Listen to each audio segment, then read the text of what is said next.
Thank you. Please be seated.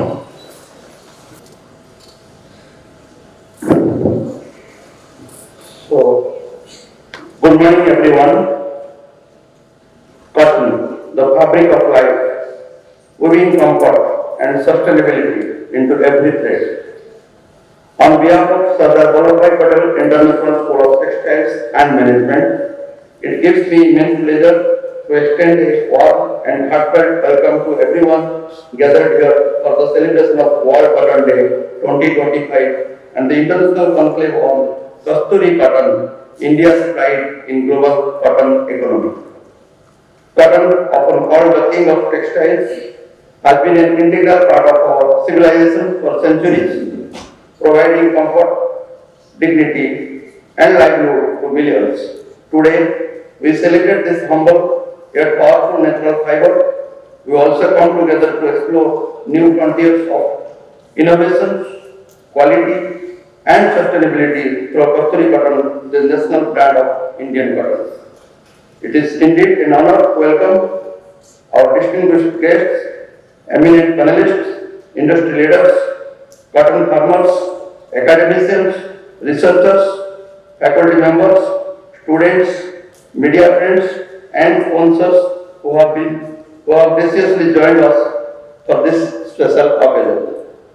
I extend a warm welcome to Sri Akshay Vichade, Assistant Director, Textile Export Promotion Council, Mumbai, for joining us on behalf of Explosive, the proud promoter of implementing body of Kasturi Cotton India. We are delighted to have you with us, sir. Welcome, sir.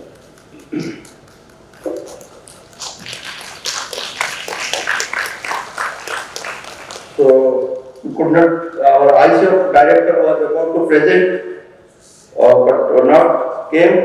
So for that reason, advance welcome for him. So this international conclave has been thoughtfully designed to bring together experts from across the cotton value chain, from farm to fabric and from policy to global branding, through two focused sessions: enhancing productivity and quality in Indian cotton from farm to fabric. The second one, branding Indian cotton, positioning Kasturi cotton in the global market. It's my privilege to extend a warm welcome to our eminent panelists who are from the heart of the today's discussion and whose expertise will guide our understanding of the cotton economy. First, I welcome Dr. Pradeep Mandian sir, former principal scientist, IC, Indian Council for Agricultural Research, Sirkat, Mumbai. I welcome you, sir. So I welcome Sri Manohar Kambandam, founder, Green Robot Machinery Private Limited, Bangalore. I welcome you, sir. I welcome Mr. Lucas Rablot, Junior Advisor, GIZ India. I welcome you, sir. Welcome Sri VKB Ravichandran, Progressive Farmer, Thiruvar. I welcome you, sir. I welcome Dr. Chandrasekhar Menon, sir, Management Consultant and founder of SVPISTM Analytics, Vallabhbhai. I welcome you, sir. I welcome Sri Yuvraj Palanipan, General Manager Planning, Shakti Infratex, Tirupur. I welcome you, sir. I welcome Dr. S. Venkatakrishnan, Cotton Fiber Technologist and Farmer Scientist, Sirkat, Coimbatore. I welcome you, sir. So, other panelists, Sridhar sir is about to not here and will be joining us by 11 o'clock. So, we are truly privileged to have such a distinguished panel of experts whose insights will enrich today's deliberation and inspire forward-looking actions for the cotton sectors. A special word of welcome to our progressive cotton farmers, the true architects of India's cotton economy. Your hard work, knowledge and resilience sustain the fabric of our textile industry and keep its roots deeply connected to the soil. I welcome all the farmers. I also welcome industry representatives from Cotton Corporation of India, Indian Cotton Federation, SIRCOT, SIMA, CISPA and all other associated organizations. Your continued engagement and support strengthen the bridge between academia, research and industry. A warm welcome to Dr. M. Venkatalakshmi, Head of the Department of Management, faculty coordinators of this event, our faculty members, administrative officers, finance officers, staff members and our students whose teamwork and commitment have made this conclave a reality.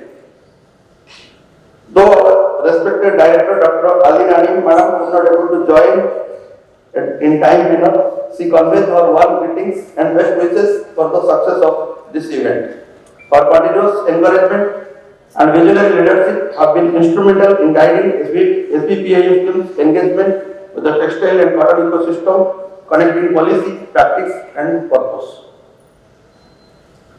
I take this opportunity to share the presidential address. I used to reflect on why cotton remains the backbone of our textile cotton economy and why branding has become essential for India's sustainable textile future. Cotton is not just a crop, it is the soul of India's textile economy.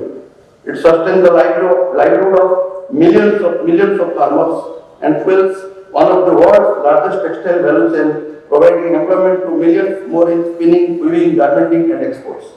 India stands today as the largest producer and second largest exporter of the cotton in the world. Yet in this area of global competition, changing consumer preferences and sustainability commitments, quality assurance, traceability and identity have become crucial. This is where the Kasturi Cotton, an initiative under the Ministry of Textiles, Government of India, implemented through the Textile Export Promotion Council, takes on great significance. It represents Indian cotton that is pure, ethically produced, sustainable and globally trusted. Branding in the context is not merely a marketing exercise, it is a commitment to quality, transparency and trust. A strong brand identity like Kasturi Cotton empowers every stakeholder.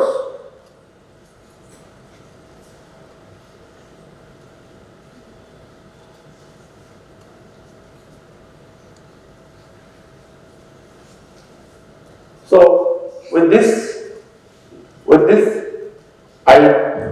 I hope this particular conference will bring a new kind of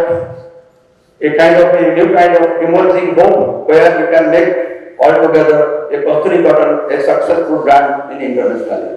Thank you all. To Sri Akshay Bhuchade, Assistant Director, Textile, as a token of our gratitude, we sincerely acknowledge Textile as the platinum sponsor of this event.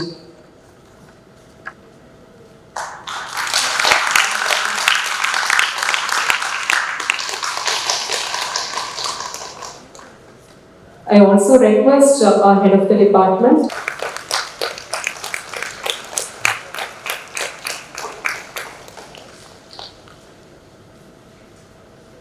Experience in textile and apparel sector, he leads the implementation of Kasturi Cotton Bharat, India's national cotton branding and traceability initiative in collaboration with the Ministry of Textiles. He specializes in sustainability, product compliance and QR-based traceability system, aligning India's cotton with global standards such as GOTs, OCS, GRS, BCI and fair trade. Shri Bhuchade is a passionate advocate for sustainability and India's global leadership in cotton. May I invite Shri Akshay Bhuchade.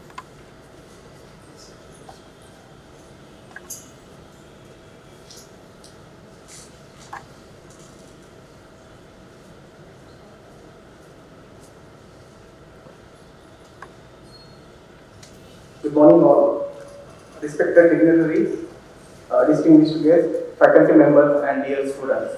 It's my privilege to be here today and I have this opportunity to interact with you all.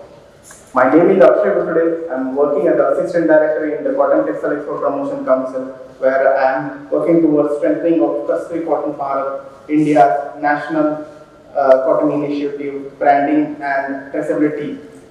This initiative is made by Ministry of Textile Government of India along with Cotton Corporation of India, and as the implementing partner, Textile, we are working along with industry stakeholders to promote India's best quality cotton throughout the value chain of textile and globally. As we all know, cotton is not just a fiber, it's a pride and heritage of India. Through Kasturi Cotton Bharat, we aim to position Indian cotton as a symbol of purity, quality and sustainability in a global textile value chain. Main objective of Kasturi Cotton Bharat initiative is to elevate Indian cotton by setting a specification-based benchmarking for quality and transparency. Complete on-product end-to-end traceability from farm to consumer secures in the blockchain technology gives confidence to the global brand on traceability system. Deliver an assurance consisting superior quality to the manufacturers of garment as well as brands. Supports main thing is focus of Kasturi is supporting lives and livelihoods of farmers to enabling them to get better returns on their product. This Kasturi Cotton initiative is basically focused on a specification-based program. So we can say that it's a quality benchmarking of cotton at a lean cotton level. So it's having wide range of staple length.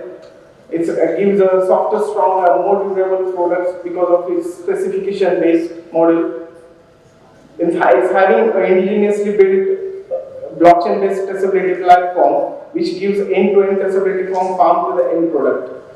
Regarding sustainability, we have collaboration with the Better Cotton Initiative, Region Agri, Cotton Connect, ICS, CIRCOT, CTCDRA like institute to empower our farmers to get a better yield.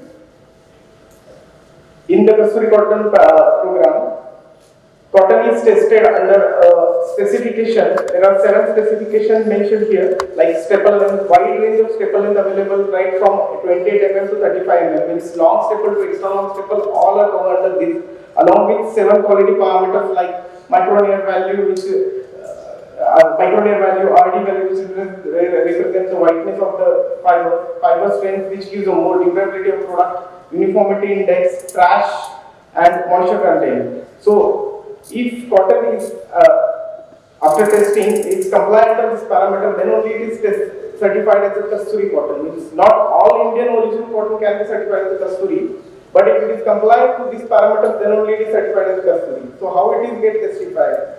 First, we have nominated inspection agencies, which is NABCB accredited, which is National Accreditation Board for Certification Body, and testing is done at NABL accredited testing laboratories. With issuance of transaction certificate at each stage by Textile gives confidence of purity of the goods. KC Track is a platform which gives you end-to-end traceability. It's an indigenously designed platform, and it is based on the Ethereum-based blockchain, which gives more confidence to the brand on the assurity of the product line. It's a common platform that links all stakeholders across the value chain. A geographical location enabled so that end user can get to know who all are the supply chain partners are involved to make their products, which meets the global requirement of legislation. The traceability is mainly focused on a chain of custody method, which gives another one assurance that is the strength of the traceability. Means here, if cotton is tested into a ginny and it is certified as a Kasturi, once that cotton bale sells to a spinning industry, the ginner has to apply a term called transaction certificate for each sales invoice.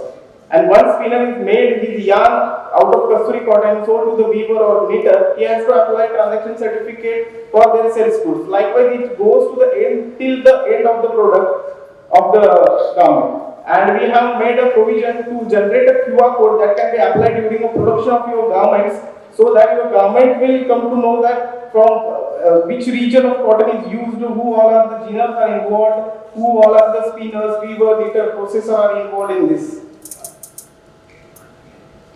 So basically, as I told you, it's a benefit for manufacturer, which gives authenticate, tested, certified cotton, meets existing evolving legislation of global supply chain on traceability and sustainability, establishment linkage, trusted supply chain partner, facilitating the integration of brand supply chain with Kasturi Cotton initiative, supplement the ESG objective by the contributing lives and livelihoods of 2 lakh plus farmers, which is currently working on Kasturi Cotton Bharat initiative program.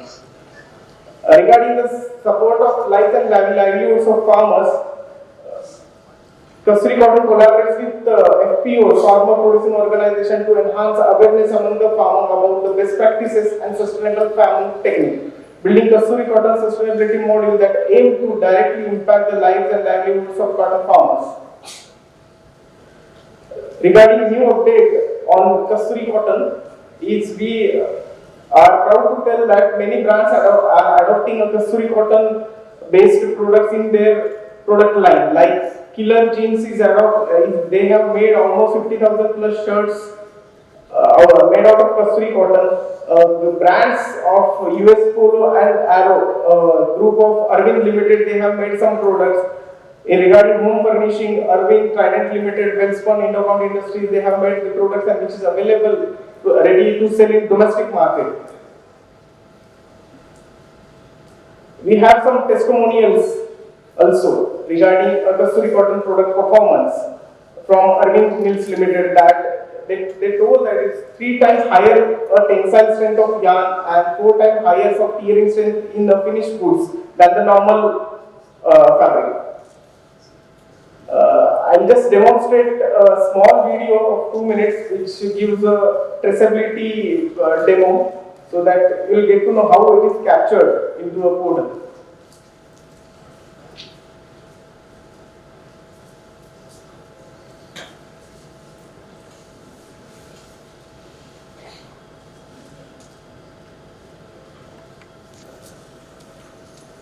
Hello everyone.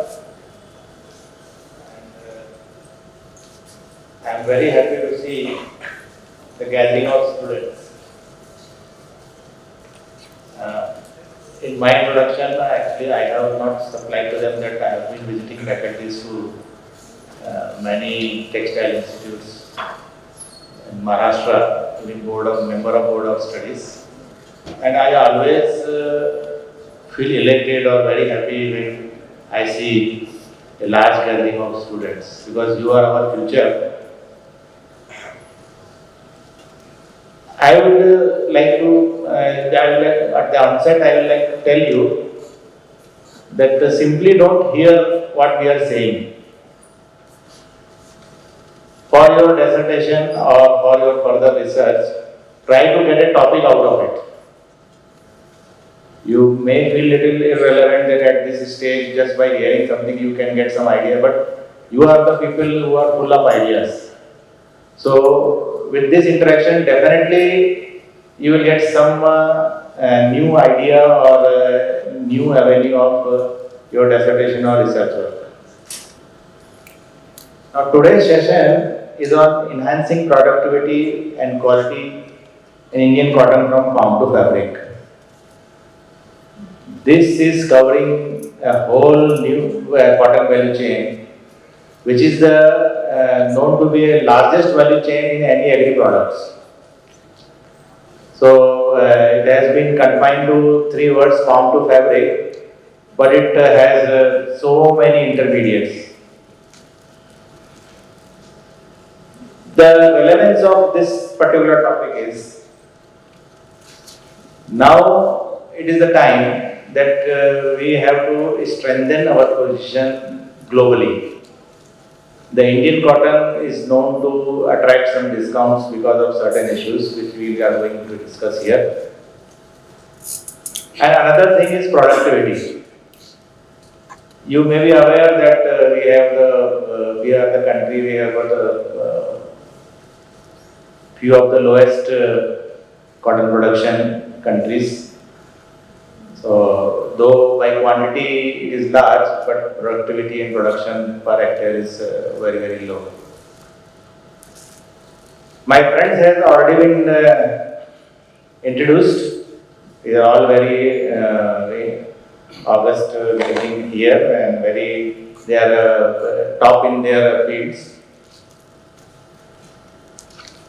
The objective, in order to set the tone of this discussion, actually I want this discussion to explore practical strategies to enhance productivity, how we can increase the productivity, and in that I'm running on my right side.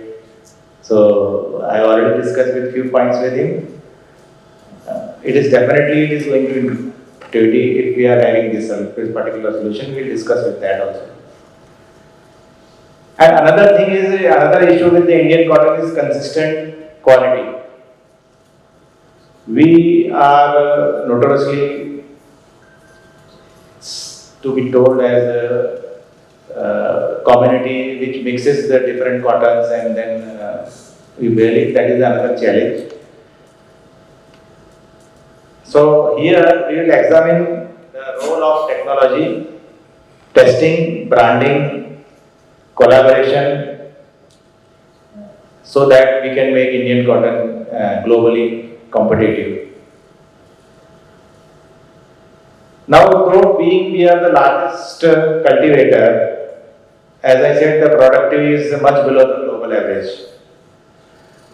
So it calls for urgent technology, adoption, scientific practices, right from the farm to the bales or spinning units. Here at the farm level, the mechanization is the key. In fact, the part of this picking labor charges, cotton picking labor charges, now it covers it in fact costs the farmer a major share of its investment. And another thing, when suddenly everybody wants the labor shortage is creating problem for the farmer also. So we definitely have to find a solution to reduce the treasury and continue to have our cotton as a hand pick. Because around 25-30 years back, hand pick cotton always attracted a premium. But suddenly everybody wants in present time that needs to be machine pick or mechanization. Of course, it saves lot of time, but it has got its own blues. So let us have some solution.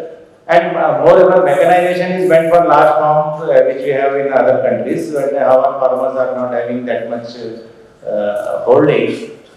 So, considering their and our Indian condition, there needs to be a solution for at least a picking. Rest of the things can be managed. The major issue presently we are facing, I have been attending many meetings with Government of India, Ministry of Textiles, and I am also largely associated with all the general associations. Most of the FPOs are in contact with me. The contamination is the key now. That Indian cottons are known to be highly contaminated ones. And I have spoken to the spinning mill owners or their MDs or CMDs. They want contamination-free cotton, and even they are ready to pay premium to the extent of 3,000 rupees per candy, or even up to 5,000 rupees per candy. So, with the help of Textile, we are launching in this coming season a program which we are will be trying to make contamination-free or contamination-controlled cotton. Here, the contamination are two types. First of all, non-fibrous material, contamination with non-fibrous material, and mixing with the inferior quality. So, this branding with Kasturi to some extent takes care of mixing with the inferior quality. But still, we have not addressed the contamination with the non-fibrous material. We have not attempted to remove that in Kasturi also, but this year we will be taking a pilot project with them. For farmers, I would like to say, of course, we can train them in that. How to do clean picking, how to do modern ginning, standard bale preparation, all these things are to be done in order to achieve the global standards. We had a training program on 17th of last month, and one farmer from Adoni has attended that at Mumbai, Cotton Association of India. And by the way, we are doing all this training programs also for farmers, and spinners also in Cotton Association of India. He has sent me recently, some 3-4 days, a photograph and asked me whether, sir, this practice in Adoni, which is being followed from in every nook and corner, is okay. When I saw the photograph, immediately I wrote, stop it then and there. All cotton was loaded in the truck in an open way, means even if on the way when it is the truck is going to ginning unit, if rains are coming, it all gets spoiled. Anything can go into that. Then when I told him that since you have been taken training and now you are in contact with me, so immediately try to stop this, and if any help is required, you tell us. Then he says, what can we do, sir? All the farmers in our area is carrying their cotton to ginning. And definitely I am telling you will get premium if you are following this some particular practices. Same way goes for the ginner. And another thing is testing. About mass balancing, you can connect with me later on. But the true traceability is only given by the Ministry of Textiles through Textile by Kasturi Cotton India. So we are also now will be interacting soon with some of the farmer FPOs or centers. We are already planning something with Akshay and Textile, and we will be approaching the farmers and help them how to get this particular thing branded or how discussion, and the institution for inviting me to this. I see a lot of familiar faces. Last year I was here at the same forum. I see some of my familiar farmers also here. Thanks to all the students coming here. I am very much attached to cotton. I have two faces. I am a farmer. I am also a technologist, specifically looking at cotton, mechanization and cotton. I am now the CTO of a company called Zentron Labs, which we are into agri-tech. Prior to this, I was founder of a company called Green Robo Machinery, which primarily looking at picking cotton in a precision way.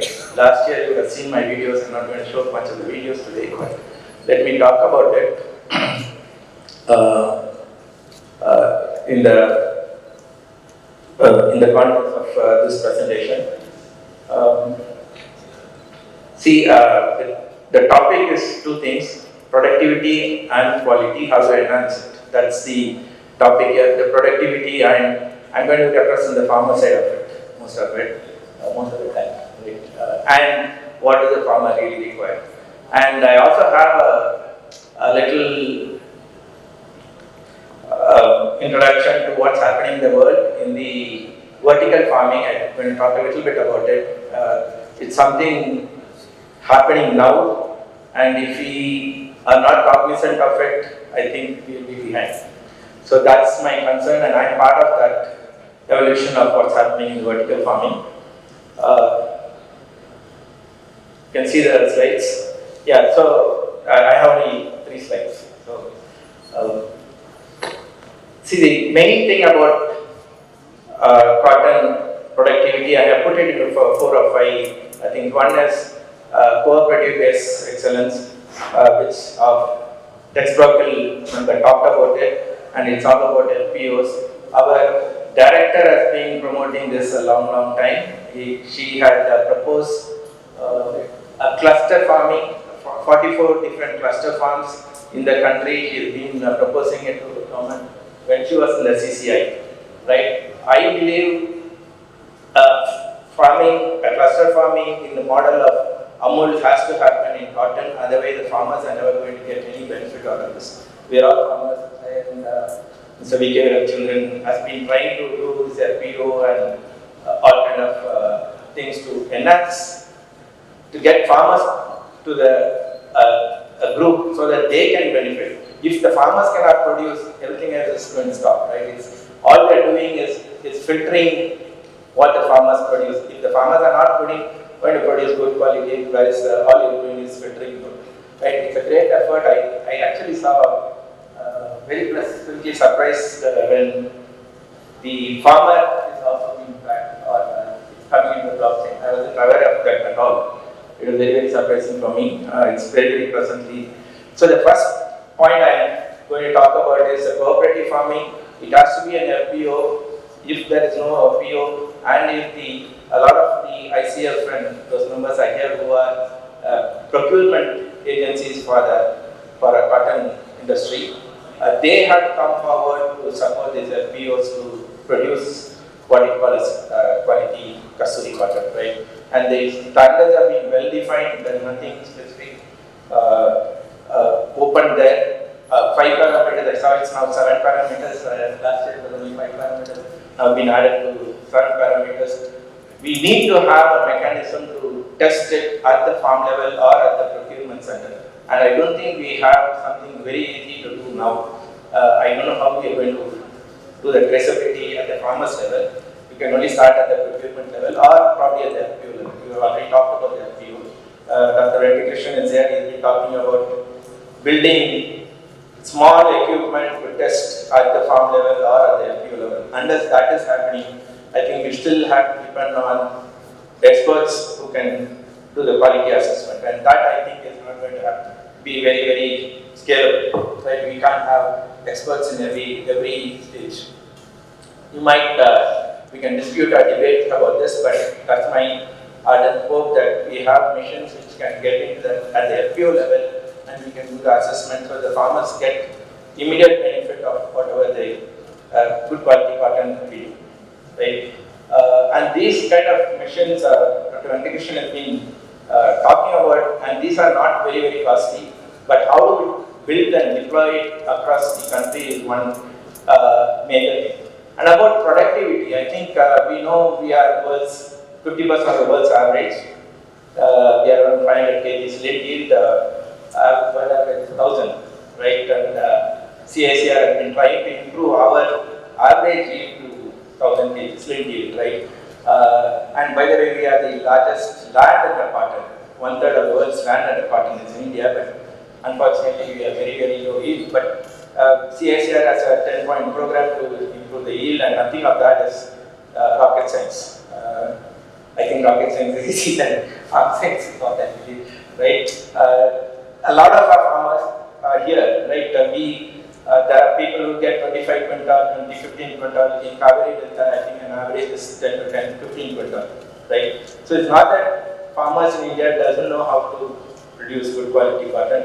I think China is 3x of India, Australia is 7x of our India productivity. I think many farmers in the Kaveri Delta, and Angola, and even in Punjab has very good yield. It's just that we are all some kind of an elite, I would call elite farmers, because some of us are educated or some of us know very well, but this idea about how to get good quality doesn't spread out.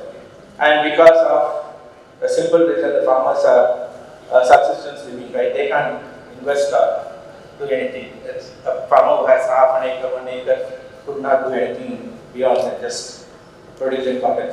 Many of us are here large farmers. When I say large farmers, 15 acres or more, right? It's a pretty large farmers. In the international context, it's still a very small farm, right? So productivity from a farmer's level is not really an issue. I really want to say that again. unless it is incentivized, we are not going to get better in cotton in India, right? There are really very few set of farmers who are doing it. Most of our farmers are moving to corn because very, very risk free, right? And they get much better pricing compared to cotton, right? The primary problem I'm seeing is the supply chain in the cotton. The farmers doesn't really get the benefit, though they deserve a little bit more. I'm not saying that the rest of the supply chain should not get it, but they deserve a little bit more. And how do we incentivize this? Either through an FPO, you incentivize the FPO by giving some volume incentives, right? And upfront minimum support price or whatever, right? Unless that happens, a company called Uniglow came last year to us, and they were not willing to. I think Ravichandran may be talking about a little bit more. They were not willing to even give a fixed price, right? And how does farmers going to be incentivized? Right? I have a better thing. I just go and do corn. It's much cheaper and easier. It's free to just do corn than cotton, which is very risky, labor intensive, and everything else, right? The other thing is we need good farm support, seed. If you want good quality cotton, I think the suggestion by Dr. Ali Rani is to do what is called as a cluster farming, cluster villages. You have to get good quality seed and all the other things I've talked here, advanced spraying techniques. Some of us may not agree to the high density planting, but that's what Government of India is trying to do. It is highly risky for small farmers, but in the long run, if risk is mitigated, high density planting can come in. And last but not least, which is more to my heart, is mechanizing harvesting solutions, which I am working on. There are companies in India like Shaktiman, who has single harvest machines. They are exporting to Brazil, Turkey, everywhere, but we cannot use it now because of some few impediments there. But as previous speaker has been talking about hand picking cotton, I am doing hand picking cotton, and that should be the best quality cotton in my belief. Machine harvesting is going to reduce the quality. Some of the parameters of what we talk about in custody cotton will not be attained with that. But having said that, some kind of mechanized harvesting has to come. Seeding is a solution today, but nobody adopts it. I wouldn't go and adopt mechanized seeding because I wouldn't get the same workers who is going to come and pick. The people who do the seeding are the people who do the harvesting, right? So I don't go for mechanized seeding at all, right? And then we all suffer. So the mechanized harvesting is an important thing. Government is suggesting STP, but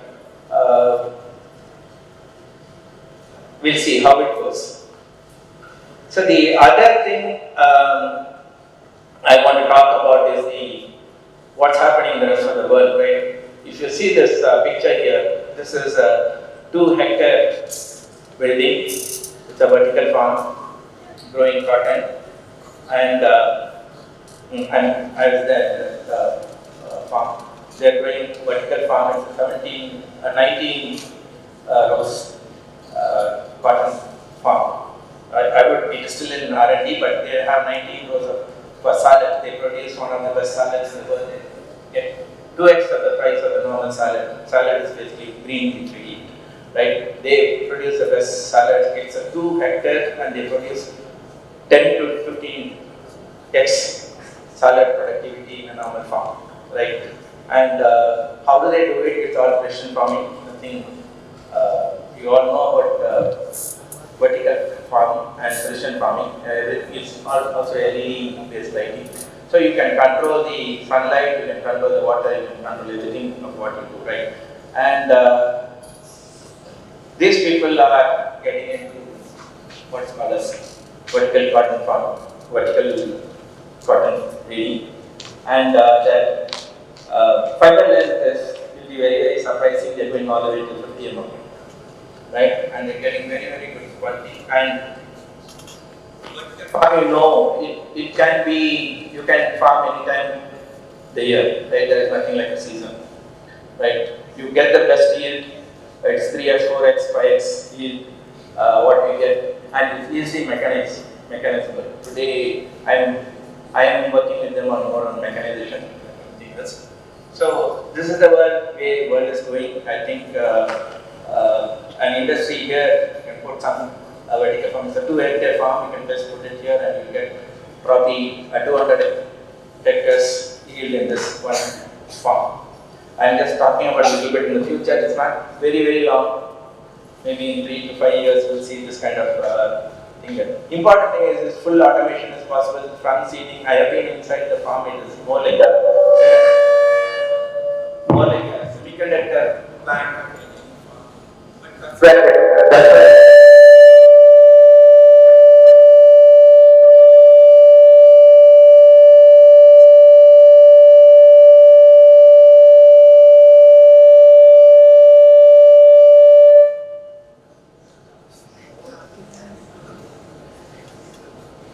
So the yields here are exceptionally high, right? And you can do continuous harvesting every day, and mechanization is very simple, right? The machine plants comes to the machine, and like for us, for cotton you need 11 hours of sunlight. They can do a lot better, and they have an extremely specified radiation parameter, like what frequency and what the wavelength you want to give to the cotton is very specified, and they are addressing everything, and they're getting a very good quality fiber, but not all the fiber parameters, RD and everything will be very good. So the yield is very good. It's completely year round things, and this is where the technology is going, right? And automation is very simple. From seeding to harvesting. In fact, in the salad, there are only 4 people working in this plant. In the normal production environment, there are only 4 people working in this plant, from seeding to harvesting. There's 2 trucks comes every day and goes, and they're doing the same thing for coffee and cotton. So I'll stop here, leaving you with idea about what the world is going on. But most of our discussion is in this slide. Just getting an FPO and a cluster of FPOs into the cotton ecosystem is probably the most important thing, I believe. And we know as a farmer, we know how to get the production yield. Many of us get 3x of what the normal average Indian farmer gets. Thank you. Thank you for your time. To share his views about Mr. Lucas Helfold. I'm a junior advisor. Thank you so much for inviting me to this be here talking to you. GSF is a German development cooperation agency. I work for a global program that is called Sustainability and Value Added for Agricultural Supply Chains. This program is commissioned by the German government, more specifically the German Department for Economic Cooperation and Development. This global program is active in 25 countries, over 9 commodities, and in India we're working in cotton, tea, spices and coffee. In cotton we're active since 2020, and we work with over 270,000 smallholder farmers. So when I say we work with farmers, what does it mean? Basically, we have 4 fields of action. One is sustainable production. When we talk about sustainability, we always try to cover the 3 aspects of sustainability. Environmentally, which means we work with farmers in capacity building to decrease the negative impact on the environment. For example, we try to decrease chemical inputs. Then socially, which is a lot on health and safety in work, and economically, obviously, trying to increase the farmer income through the topics also of Kasturi, which is the quality and increasing the productivity. We support the farmers on the field, especially through the topic also of seeds. So we help with procurement of high quality seeds. We do capacity development of good agricultural practices, which means crop management, which also means management of pests and diseases, and everything that is post-harvest management to keep the cotton free of contamination in the transport, for example. Second field of action is local value addition. We try to increase the capabilities for local processing. We pilot innovations. Right now, we are working a lot on ELS cotton and extra long staple cotton in Karnataka, which is also part of the Kasturi mission. Third would be the approach of global supply chains. We have a methodology that is called from field to shelf, which is basically very similar to the 5F approach of the Indian government, where we try to connect stakeholders from the different parts of the supply chain. One example that I can give here, which is very fascinating for me, because we have one project together with 9 big German football clubs. So you have to imagine that in Germany, football is like cricket in India, so it's basically the biggest sports that is happening in Germany when the German national team is playing. That is really important. So with these football clubs, we are creating a sustainable supply chain for their merchandising products. We work with farmers in Gujarat, and we support them in the conversion to organic cotton. Also part of this project is Brands Fashion, the retailer for these products. And that is a great initiative on how the traceability can be strengthened for this final customer, in this case, the German football clubs. Fourth field of action is global knowledge transfer. As I mentioned earlier, we are part of this global program, which means we also try to use the knowledge that other countries have created, implement these in India to the extent that this is possible and the other way around.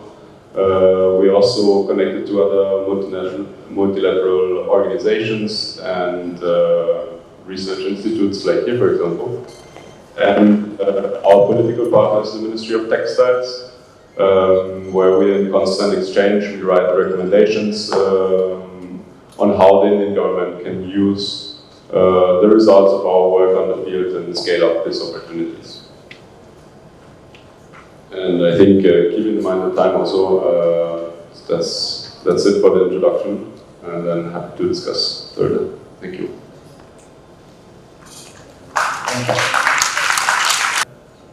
He is a farmer and we are thankful for his services. So please tell us what do you need from the society to improve the cotton scenario from the farming point of view. Thank you. Good morning, everyone.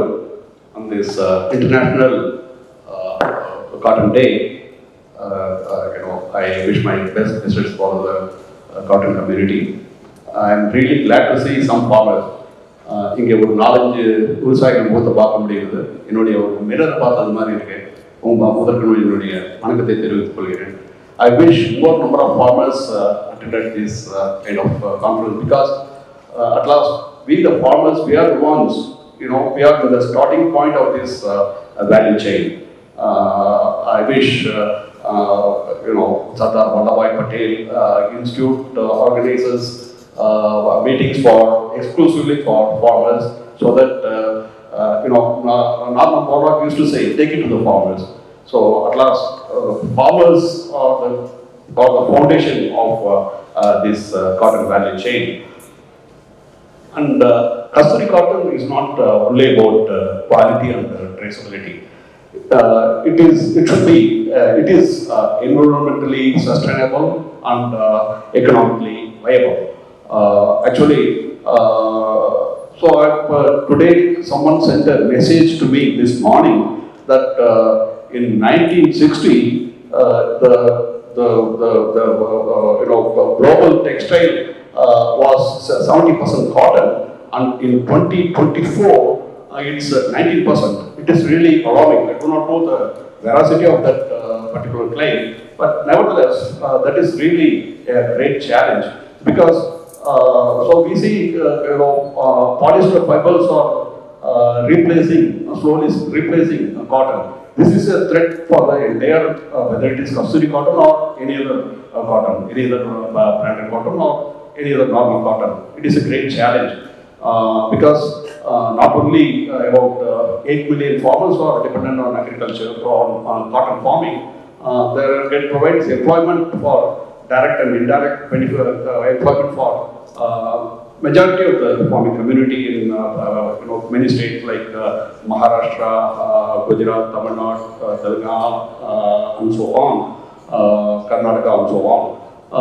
I wish cotton itself is given some kind of a thrust by this textile ministry. See, through this cotton, we can achieve this Atmanirbhar. This I see this Kasturi cotton as a second Swadeshi movement. Gandhiji started, when I entered this premises, I saw that Sardar, Patel. I saw that. I'm really happy that it reminds me of that Swadeshi movement. So again, Atmanirbhar can be achieved. It is the starting point. Cotton is the starting point. I'm really happy that Kasturi cotton is taking shape. In fact, way back in 2009, without knowing that we are adopting some of the important benchmarks of Kasturi cotton, we were following the quality standards. We formed a group. Mr. Manohar, at that time, I met Manohar Samandam. We took up the cultivation of this Barbados variety, MRC 7918 and 6918. These two are extra long staple cotton. So we formed a group, and rather than putting it, while picking it, farmers usually put it in that urea bag, high density polyethylene bags. We used cotton bags to keep our stock. And we meticulously maintained the quality. But nevertheless, at the time of marketing, we faced enormous trouble. First, we approached several mills in Coimbatore, Erode, Tirupur, Kovilpatti, and so on.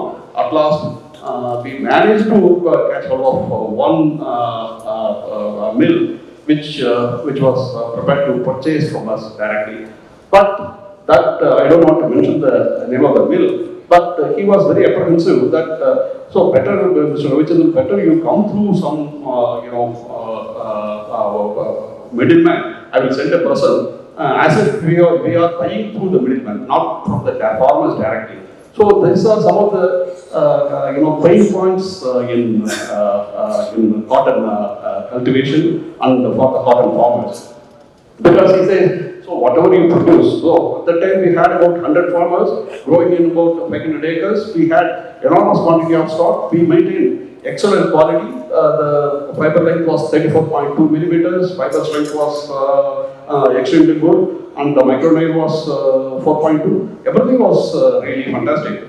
Nevertheless, the millers were reluctant to buy directly from the farmers because majority of the 99.99% they are depending only on the trader. So if we buy directly from the farmers, then we will be antagonizing the traders. That is what they were apprehensive of. So ultimately we somehow managed to sell it, and for another 3-4 years we continued with that. So without knowing that it is Kasturi cotton, we meticulously followed whatever benchmarks that are laid for Kasturi cotton, we meticulously follow. I'm really happy that the blockchain traceability using the blockchain technology, farmers are being included. So when I went through the brochure while I was traveling with the train yesterday, I was surprised to see that the traceability commences from Jinnah. So I was wondering, see, we are the ones, we are the foundation of this entire value chain. Why we are excluded? Now I am really happy that farmers are also in the value chain, and I wish many farmers form this farmer producer organization. If not by FPO, we can form a cluster of cotton farmers where like-minded farmers. So we cannot afford to have people who are not interested in maintaining the quality standard, quality parameters. So that is where I insist upon group of like-minded farmers. If some lead farmer takes the responsibility of gathering few farmers and the farmers cluster, and we are willing to have this quality audit. If some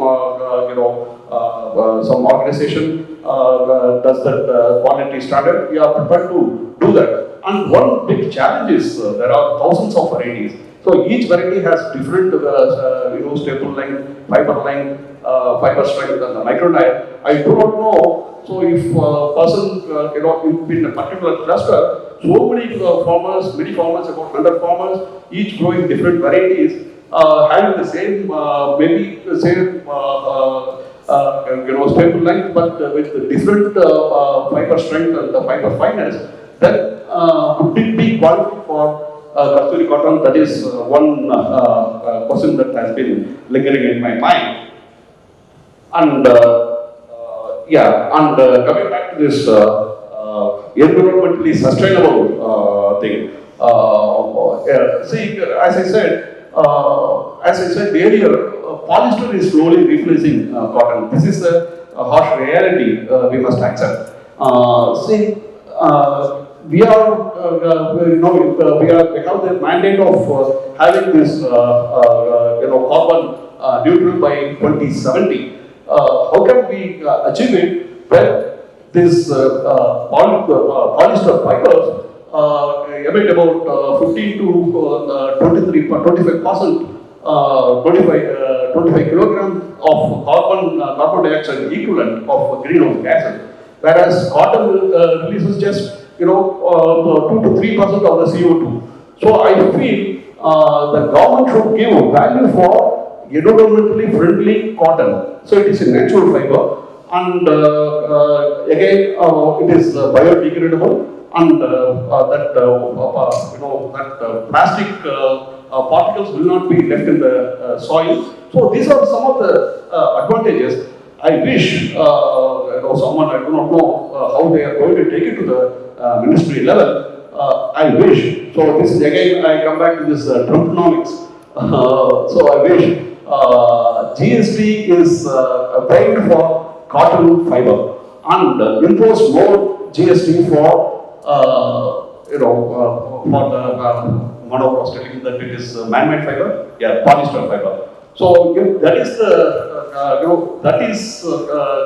made into action, certainly farmers would benefit, and more number of farmers will get into cotton farming and maintain quality.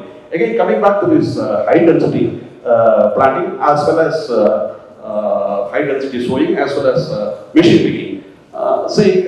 Last year I tried this pneumatic seed drill to sow high density planting. The problem that is, it is what we call determinate flooding. So all bloomed at once. At the time, the very purpose of having the machinery is to minimize labor. So in my 3 acres, all the cotton flowered at the same time and burst at the same time. I found it extremely difficult to pick the cotton. See, this is where there should be some proper synchronization of mechanics. Without having proper mechanization, no point in breed this high density seed varieties, breeding high density seed varieties and pneumatic seed drills. We should have the holistic. We must have a holistic approach of having this high density and cotton picking machine. All should be perfectly synchronized. So these are some of the thoughts that came to my mind, and that's all about for now. Thank you so much.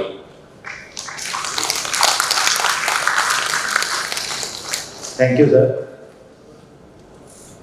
I request Dr. Manivandan. He is from CICR. It has been they have done a very commendable job under different directors, and now they are continuing to do commendable job under President. So, Mr. Manivandan, please.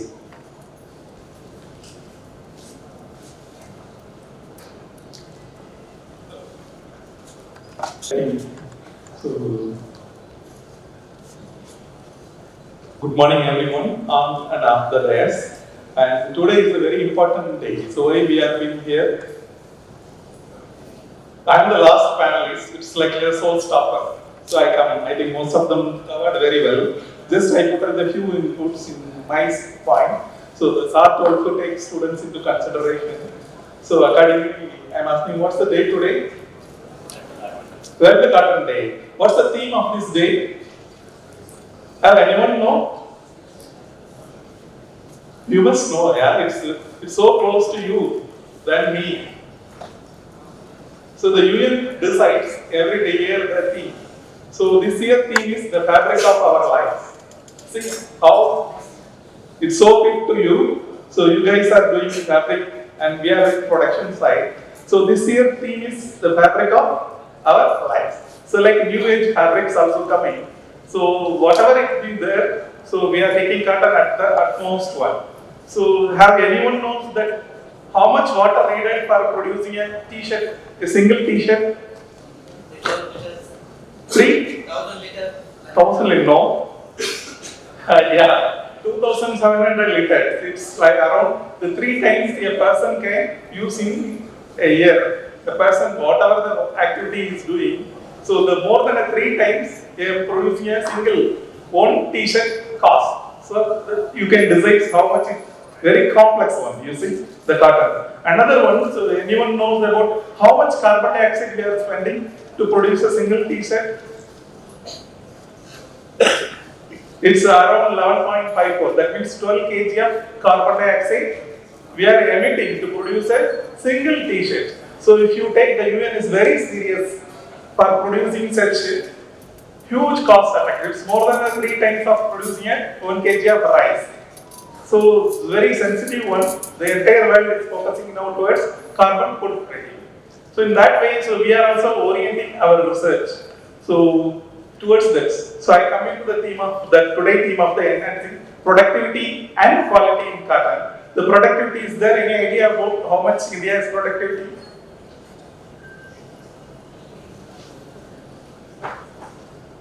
So we are producing the 3, 4, 5 kg per hectare. What about the world average? The world is going around 775 to 841 kg per hectare. So which country is producing the highest? China. So any amount? So 2875. You see, ours is more than 12 times. They are producing very agile. But that India is the largest producer. So we are producing around 343 lakh bales. And we are also the second largest consumer, 311. Out of 343, we are consuming very high. So we are importing also, like ELS category. So we are importing, we are thirsty. So we have a big billions of people, we need cotton so much for especially using as well as sending. In that way, the cotton is very important one and vital, and increasing productivity is very much challenge. You see, the 3, 4 trees achieving is very tough one. So around 4 kg per hectare. So if you increase, I think at least to touch a world level, we have to do a tremendous one. Otherwise, producing cotton itself a very difficult one. Here they put the 4, 5 points. The first point is the climate small. So wherever the farmers, ideally, the Tamil Nadu is very suitable for cotton production. That's only the Manchester, South India. But it moved to Maharashtra now. Maharashtra is producing more. The ideal condition is Gujarat. Gujarat somehow sustaining the area as well as production. In Tamil Nadu, everyone went to maize.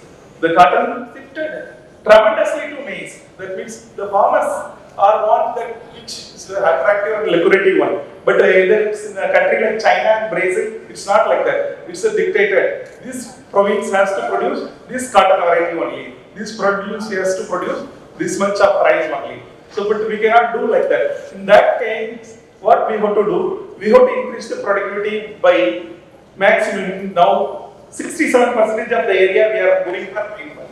The maximum area in Maharashtra. In that area, productivity comes around 300 kg per hectare. So in that way, area if you want to improve means, so we have to go for a drought as well as waterlogging. So it's a very peculiar, unique crop. So if you take, whether two drought will come, whether the drought tolerant or waterlogging tolerant. But cotton is not like the same crop faces the two droughts. The initial phases, it faces the waterlogging. Now Maharashtra is facing, even North India faced it. And later phases drought. So the single crop, so we got to focus to produce a drought as well as water. The dual tolerant resistance variety is very much important. The next one is to go for a cotton mixed cropping systems. Every year we are going cotton. So it harasses the tremendous pest and disease issues. So if the mitigations, the climatic, we are calling as a contingency crops, if the rainfall is getting late. So we have to shift to some other crop that we have to meticulously follow to reduce the unwanted load of the new pests, like now mealybugs are getting attacked and the problem of the pink bollworm. So even the BG cotton variety we are hybrids, now they become resistant for pink bollworm. So pink bollworm menace is there. So in that way the crop rotation is must in case of crop. So then the penultimate we go for the ideal breeding. Now we are developing varieties, not hybrids of BG2. So more of the BT cotton varieties and the other technologies like HDPS, high density planting system, as well as closer plastic. So in that way, in an acre, we are getting around 4 to 5 quintal more yield than a normal spacing. In that case, the HDPS, the real challenge is to produce our lines. That is not very easy. That the Sardar told that we have to produce. It's not very easy. It's like giving a birth is very easy. I'm a breeder. I know it's how toil you have to tailor a plant. So it's have a height of 20 centimeter height, and it has to have a 1 or 2 flowers only. And synchronously it was to flower. So it's 120 days, 140 to 160 days. 140 days very ideal. So we are breeding it to the more mechanized one. The plant genotypes, the more suitable for mechanization. That way we are breeding. That way if you produce a more of ideal genotypes, so we can easily surpass China. So now lots of the research undergoing, especially for breeding varieties for HDPS, now varieties for closer spacing. So we shifted our entire area into a different goal we are shifting. And next point is like mechanized, so like fully harvest and the MSPs. The minimum supportive price also very much of in India like country, but it's not the case with Pakistan or even China and Uzbekistan. Last year we are at Uzbekistan the same day. We are attending World Cotton Research Conference. So there the premium, the price is assured one. So in that way, the socio-economic policy has to come here. Like Lucas told the ELS. Now we are working on ELS. Around 20 lakh barrel, it's a need for India. We produce 4 to 6 lakh barrels only. The remaining we are importing. So that's only government is now explaining the import subsidy. That way, the ELS, the more genotype. The ELS genotypes are very docile as well as very shy bearer. So now more focus to give for ELS. That means the premium price. The farmers are not attracted towards ELS because it's producing very low yield. So they want a higher yield always. But if it is like a premium price is there, so they can go for it. Even they won't worry about the prices, yield, and they produce more. Like now we are focusing to spread the ELS into non-conventional areas also. So these are the few agronomical as well as the crop related one. Especially for quality. Quality, if you take it's entirely genetic based one. So we call it as called ginning out there. If you are giving 100 gram of 100 kg of seed cotton, so if out of this how much yield we will get? Around 30 kg, 30 to 35. So that's we call it as a ginning out time. So the ginning out one is a very intrinsic one. It's different for different varieties. Now even if we increase a 1% of GOT, even from the 35 to 36, 13% of the productivity increase. The productivity is increased around 13%. So now we do more focus towards to improve the ginning outcome. So like China is having a ginning outcome of 45 to 46, they are having. The same way now we reorienting ourselves to increase the high GOT to match their productivity. Another area like the healthy cotton, so clean cotton. So once we are advising farmers, so like pick the from bottom to top, because from top to bottom the enhanced material will come. So bottom to top, morning you have to produce, store in a ventilated place, and sand is there. Always use cloth bag, cotton cloth. No any gunny bag, no plastic bags. So now we are giving advice. Now once the mechanized harvesting comes, there is a main problem of defoliation. So defoliations are very efficient in Australia, not even in Brazil. So we are working more towards to have a good defoliants. So the good defoliants more efficient. So that is very much important for achieving mechanical harvesting. Otherwise, if you don't have a good defoliant, there is no use of mechanical harvesting. We tell you. So ourselves, like we are changing. Change is the constant one. We also, like our premier institute, Central Institute for Cotton Research, we reoriented ourselves here towards mechanized harvesting, and we are breeding genotypes towards mechanical. This one, we need a more of a policy from government also. Now government focus and the new missions came. The cotton production mission came with so much of subsidies they are giving. So we are refocusing. That old mini mission is there with the Circuit also doing. They have a specific theme of the new age fabrics. New age fabrics. Like non-conventional fabrics also, we have to introduce into ourselves because the cotton is consuming higher water as well as carbon footprint. So the non-conventional fabrics also they are giving importance. Like the entire cotton is taken into a different gamut of now reorienting. All these things, if we strictly follow, we can achieve the highest productivity. Even if we are not matching with China, at least we can reach the global average of 800 kg per hectare. With this opportunity, I thank everyone for giving this input. Thank you very much. All my friends here. First to Mr. Kamal, thank you for asking this question. I didn't want to get into my part of the mission, but I am building a mission for precision picking, essentially a robotic machine which is picks cotton the way human picks. And this is unlike the single harvest machines of John Deere and Chettiman, right? So you can pick multi-bloom cotton, the current breed, not the, though I am promoting as a farmer and XTP. We can pick STP also, but we can pick wherever we want, only the bloomed cotton. So the challenge here is the technology is there, it's not anything very big, but the challenge here is to make it very, very highly productive, at least 5 acres or so per day, and only can be commercialized, otherwise it cannot be commercialized. So otherwise it's a lab piece. Still it's a lab piece, so we're trying to make it, hopefully in the coming years we'll have it, we're demonstrating the mission in Nagpur, hopefully this year and the next month. So the mission is there, you can see it in my YouTube videos, but it is not yet commercialized. So currently it is on picking kgs per day, which is absolutely not a commercial solution. Thank you, sir. In fact, I am very happy to know in this line the work is being done, and it will be a great service to the farming community plus the nation. And it comes out perfectly. I would like that you should get a Nobel Prize for that, because this problem is plaguing like beginning for us. So it may sound little this thing, but definitely it is equivalent to Nobel Prize. Those are the yield capacity of this cottons, Kasturi cotton. Actually, Kasturi, it's a brand with yield or anything. So we are branding like a different variety. Like diploid, if you take Nadan cotton or Desi cotton, Arboreum, their yield level is much lower. But here the Kasturi is mainly focused on staple length. So according to that, it's classified like ELS, long staple, short staple and all. If you are taking a long staple, so it has, the quality has to be ensured full all the purity. So based on purity, you are getting a premium price. It's nothing to do with your yield.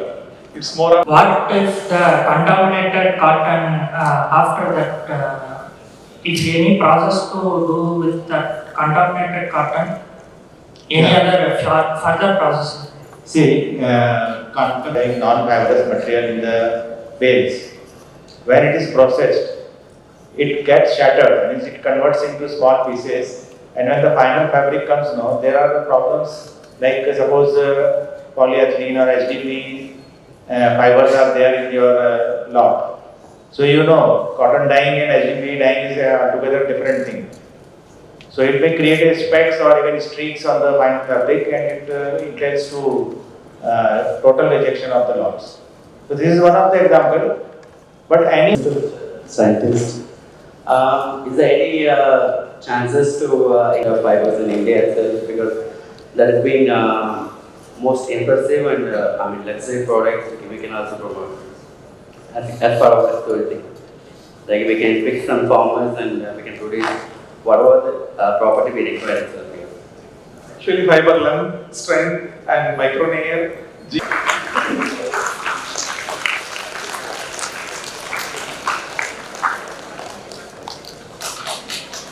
Sri Manohar Samanta.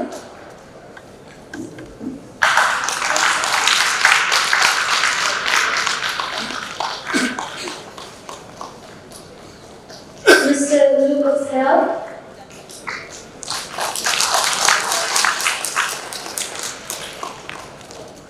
Sri VKV Ravichandran.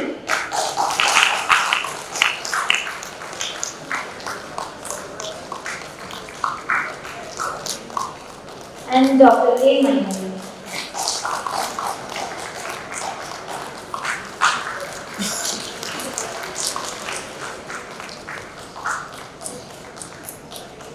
Before we conclude the session, I kindly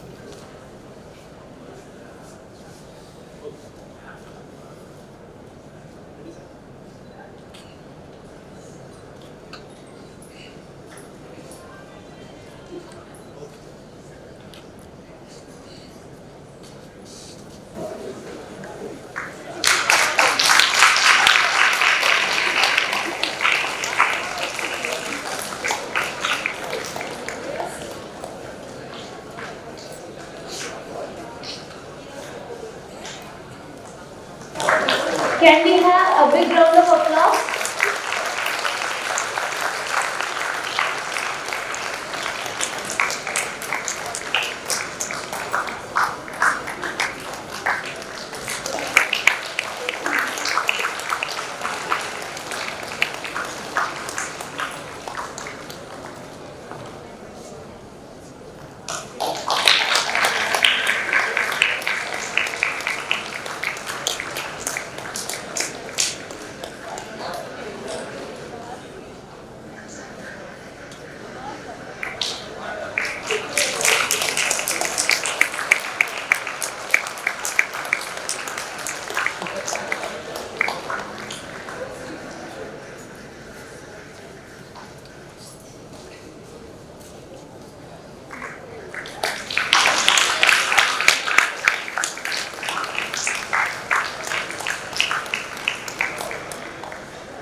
And finally, we have textile manufacturing.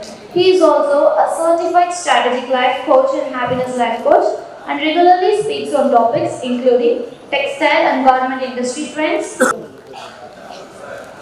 It gives me an immense pleasure and I am highly privileged to address a gathering largely, profoundly, technically, honestly, brutally, upfront, honestly in textile industry. Because I want to take a bail first. I don't belong to a textile industry at all. But since I am now organizing this facilitation, let me tell you honestly, we are going to talk about only one topic, and that is branding Indian cotton, positioning Kasturi cotton in the global market. I hope my panelists, the other colleagues also will stick to this. Globalizing Kasturi cotton in the world market. That is the topic. And how to position Kasturi cotton in the world market. Therefore, largely the topic is all about marketing. And in marketing, if you say SVP, segmenting, targeting and positioning, it is only the positioning. And the position for what? It is positioning to get the global market. This is the focus of our discussion. Let us hope myself and my colleagues do not deviate even 1 millimeter out of the orbit of the topic given to us. Point number one.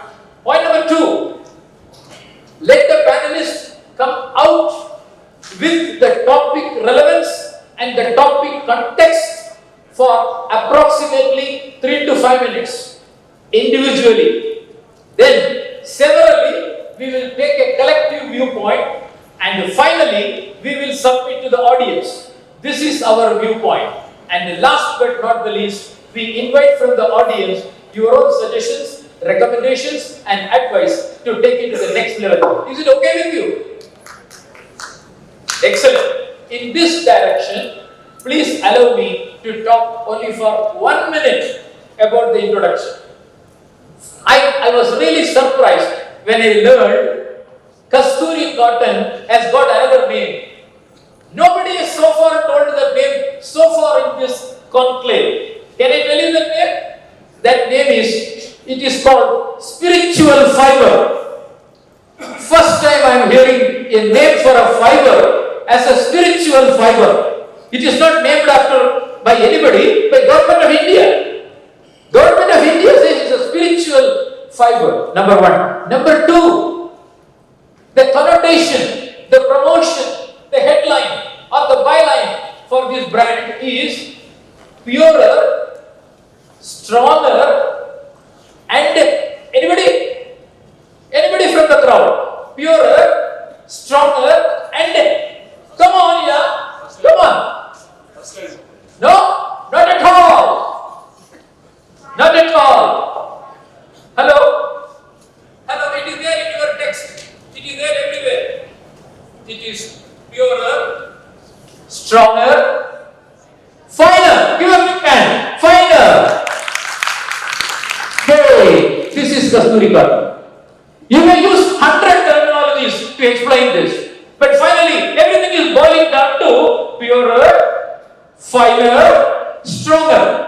And you know logically, scientifically, technically, what is fine cannot be pure and what is pure cannot be strong. But you have an ideal combination of purer, stronger and come on. And yes, that's a fantastic combination. That is the reason Government of India is now waking up. Is waking up to see how this product can be promoted all over the world. What is the topic? How to position this product global market, not to sell in India. How to promote this product in the global market. Therefore, whenever there is a marketing, whenever there is a positioning, we should talk about two things. Number one, who is our competitor in the global market? There are only two people, largely two people in the global market. And one is, come on, one is from USA. Who is that? Supima. What is the second one? From Egyptian, that is Giza. Therefore, our entire discussion, deliberation, discussion, everything will revolve around how to position our great Kasturi cotton in the context of positioning to get the global market. Thank you very much. Now I am introducing and inviting the guests one by one. At the right side of me, one young guy, young man sitting, his name is Yuvaraj Pandiyappan. Give a big hand to Yuvaraj Pandiyappan. He carries with him abundance of experience in Shakti Infratex and he is General Manager Planning. Welcome to this dais, sir. And he carries with him not less than 20 plus years of experience. 16 years. His age itself is less than 35. Right? Yes. Thank you very much. Welcome to this discussion forum, sir. And on my left side, I have a wonderful Dr. Venkatakrishnan. I had an opportunity to talk to him, to make a chit chat in between the discussion was going on, and he is cotton expert and fiber technologist and formerly with ICAR professional. Give a big hand to him. And the last but not the least, we have Dr. Sri Sridhar, who is working with Kannagaram Mills, Vice President KG Fabric. Sir, you are welcome, sir. Now I am taking the last to first. I am inviting Mr. Sridhar to express his views in the context of our topic, in the context of our discussion on positioning our great Kasturi cotton to the global market. You are welcome, sir.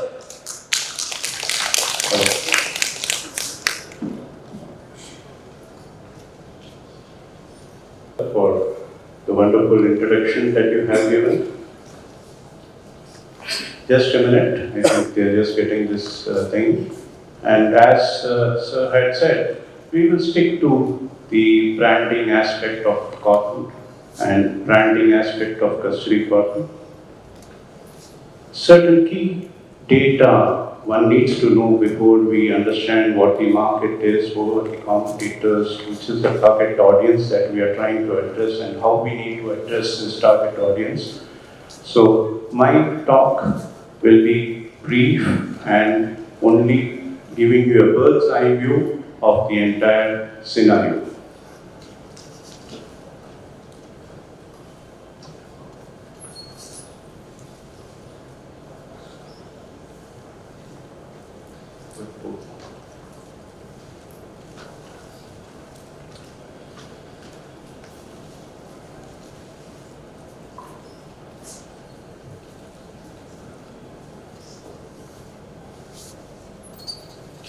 Yeah, so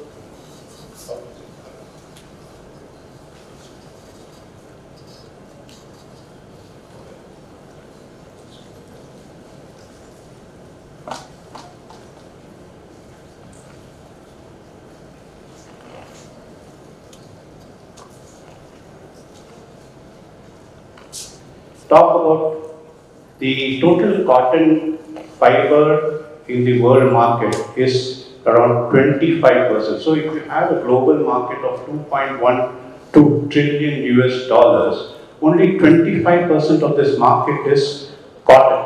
So that's a relevant point to be noted. And if you look at Indian cotton that has been produced, 5,138 million tons of cotton has been produced over the last year, of which 44% is exported.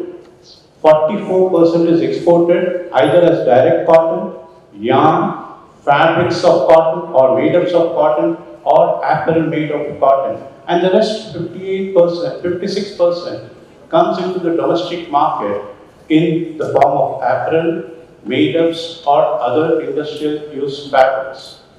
And when you talk of Kasturi cotton, we need to talk on the unique and premium brand that we want to promote. It as superior quality, sustainability. This is a very important aspect when we try to promote Kasturi cotton, and we deliver end-to-end traceability and certifications with transparency.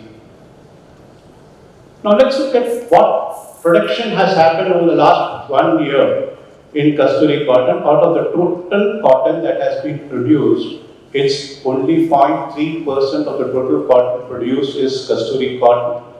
So we have a long way to go. And where does this competition come from? Sir just mentioned, yes, it's Egyptian Giza cotton and American Supima cotton, which are the main competitors.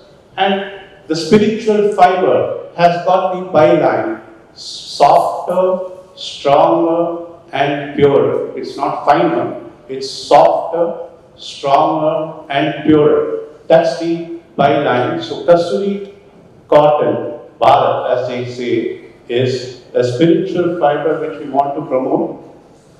And if I were to compare Kasturi cotton with Supima cotton in terms of the staple length, one advantage I see with Kasturi cotton is the staple fiber length, right from 28 mm to 35 mm.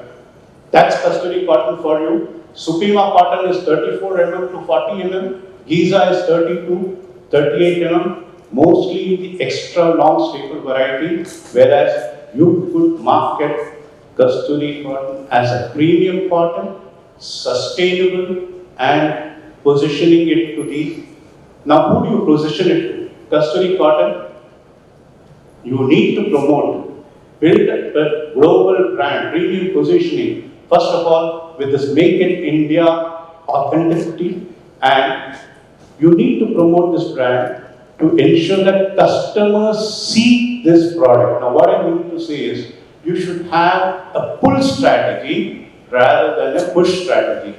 Now, what does this mean is, most of the brands have a decision, have a say on the type of raw material which goes into it. So the brands, the international brands, the premium brands, they need to come and ask for Kasturi cotton. Then only we go back and provide them with that type of a fabric. And if I want to talk of premium and textile market, apparel and textile brands, internationally, approximately 19.5% of the total brands, the market is premium brand.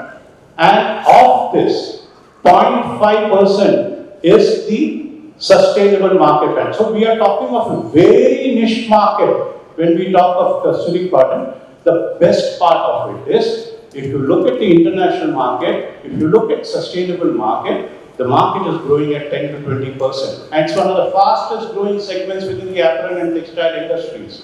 So who are you going to communicate to? When you talk of brand communication, you need to talk to the textile and apparel exporters and manufacturers, the yarn manufacturers, the fabric manufacturers, the made-up manufacturers, the apparel manufacturers, both internationally and nationally, the international brands, the domestic brands, sustainable and eco-conscious brands who prioritize sustainability, and not to forget retail customer. The pull has to come from the consumer, and the retail customer, you have to create a consumer awareness or education describing the softness, strength and durability aspects of Kasturi cotton.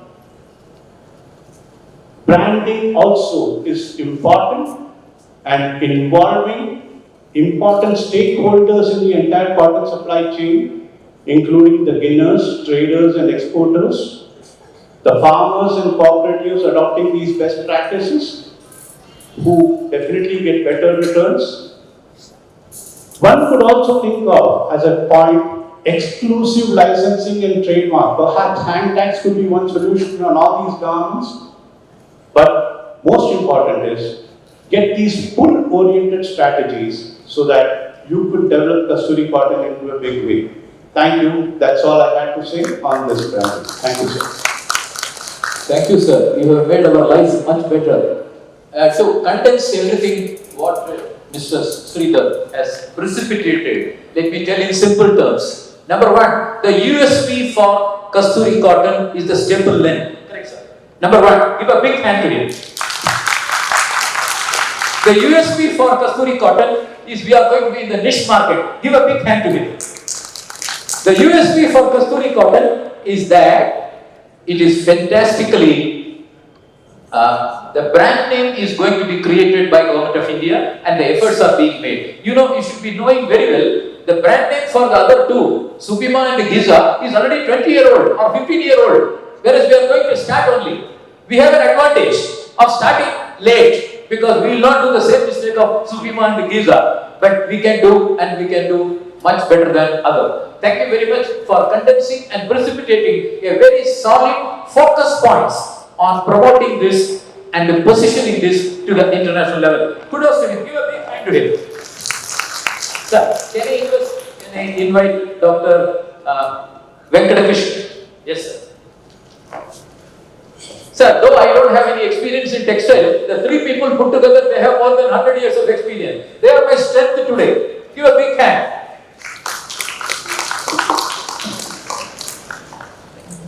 Good afternoon. It is an honor to me to be here on this World Cotton Day. We are celebrating this World Cotton Day that sustains millions of livelihood.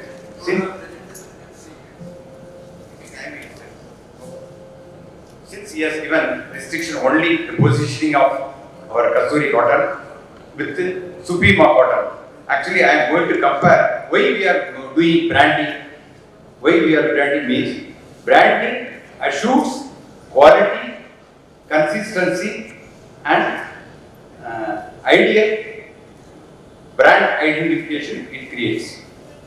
As far as Supima is concerned, Supima is a specific species. It comes from, it's a variety comes from a foreign species.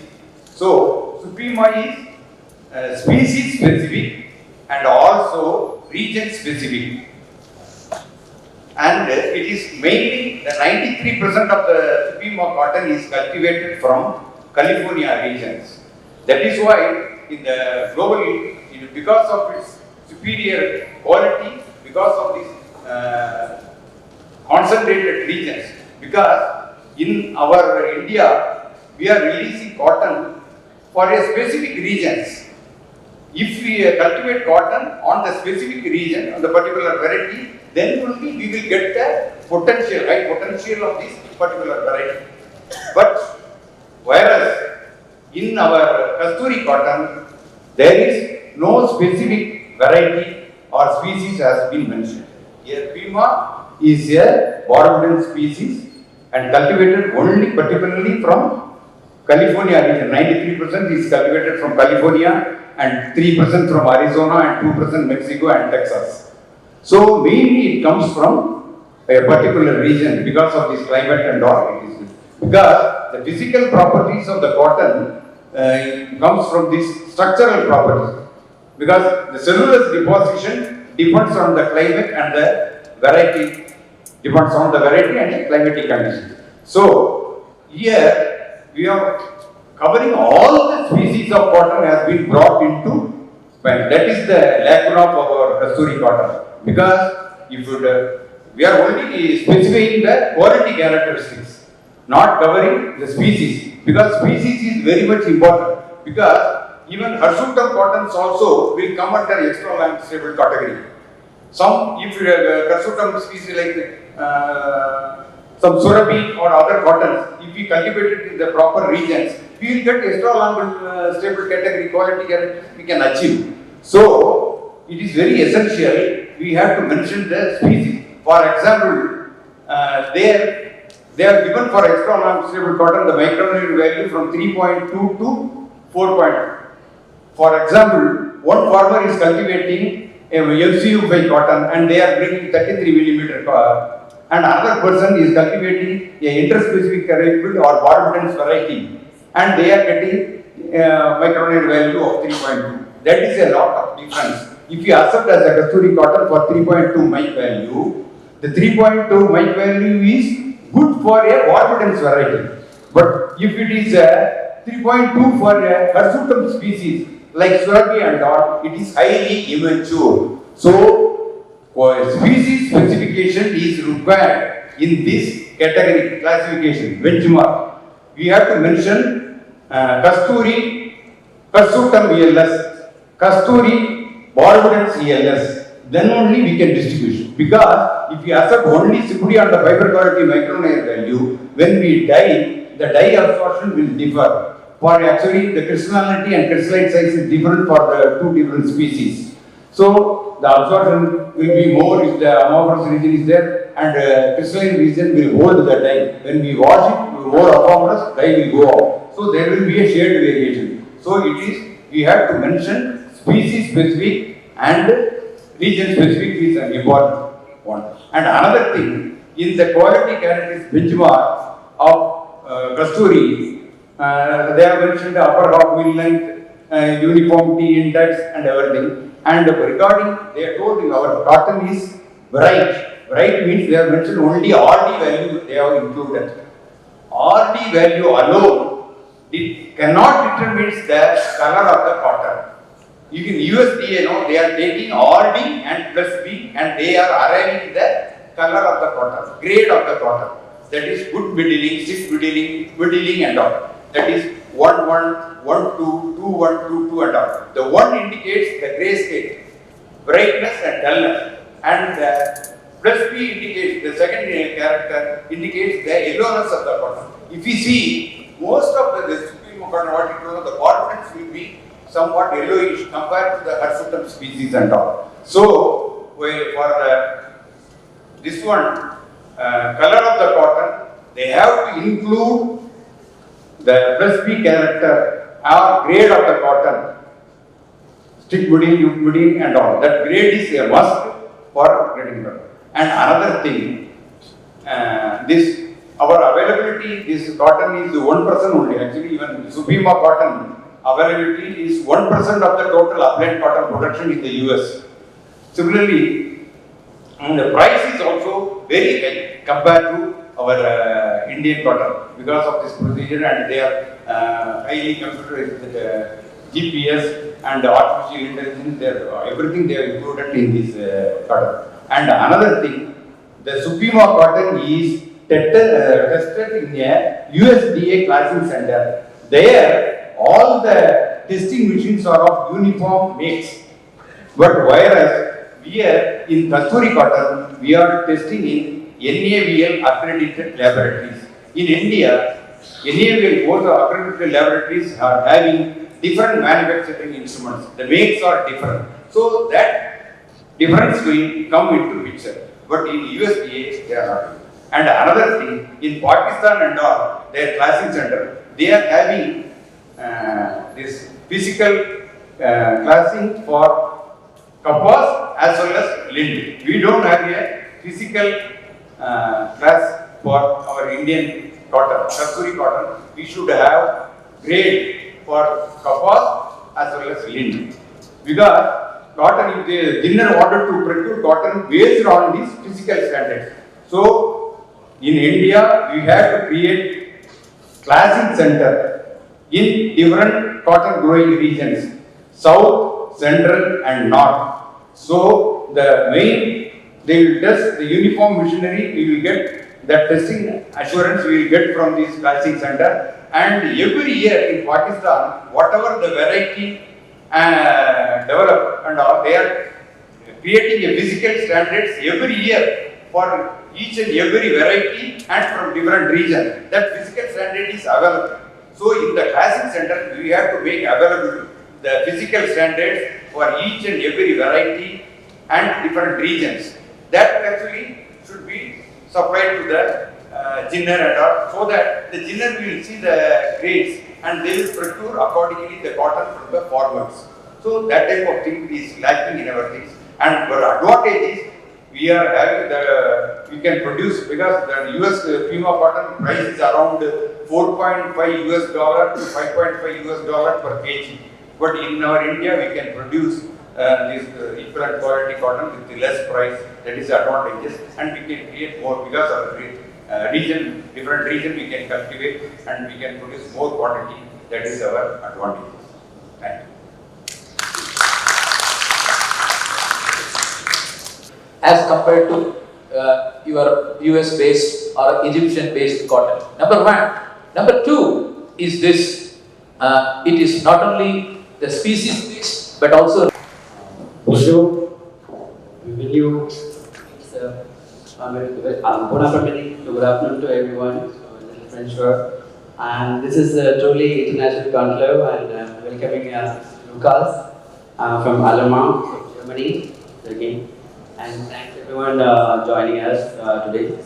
So basically, I completed textile technology masters in textile technology, and also I did MBA in fashion management in Paris. So I'm kind of like the fashion, that means 50% textile, and the rest of 50% is fashion.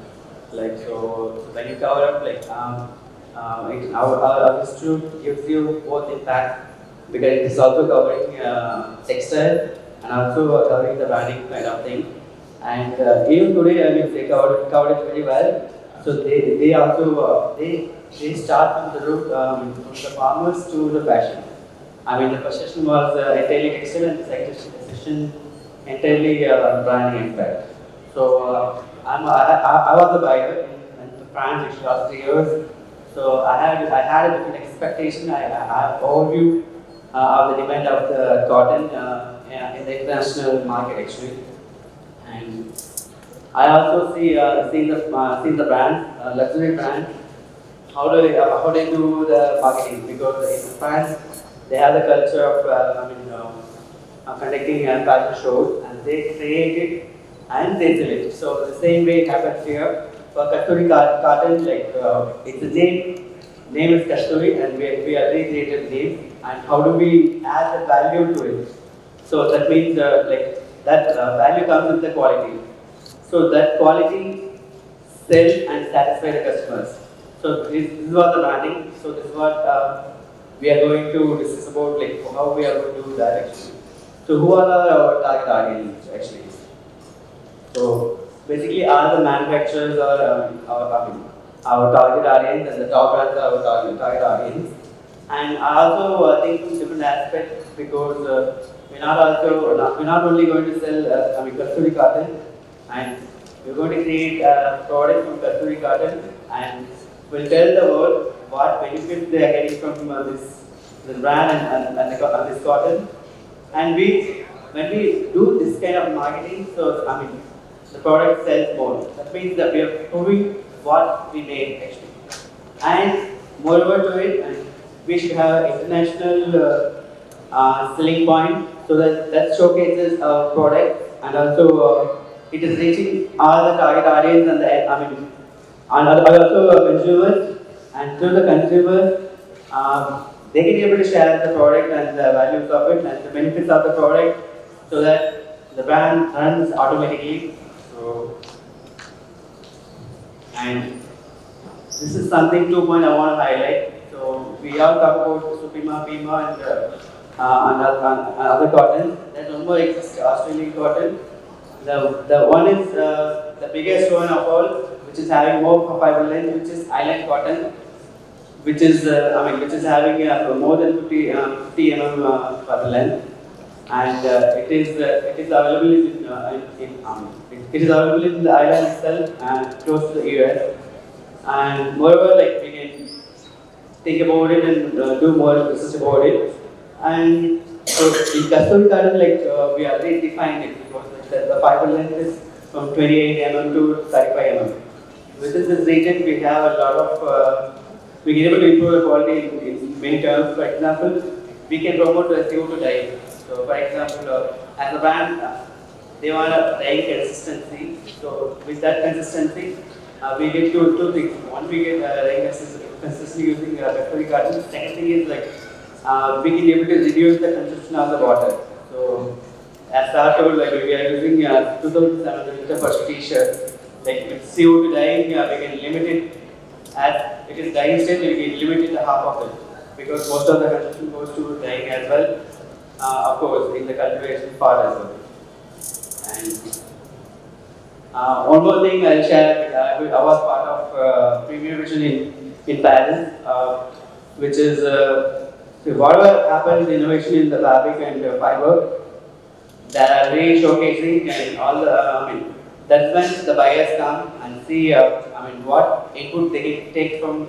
They will also see what innovation in fabric and fiber, and we can also promote our Kasturi cotton in Premier Vision Palace. This is another initiative for branding.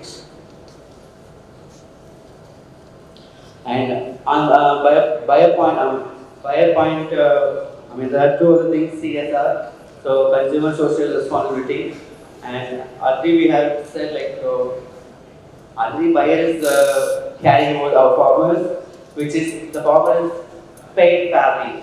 So that means they also take care of this thing because the cotton initiative cover all these topics and traceability. So and organic cotton covers up the traceability because they are just making sure the products are kept separate and gone through a certain process which is passed. So we have to get the inspiration for all of this. This is something not new, which is already existing, so it is easy for us and to make it, to set a standard to move it forward and promote custom cotton.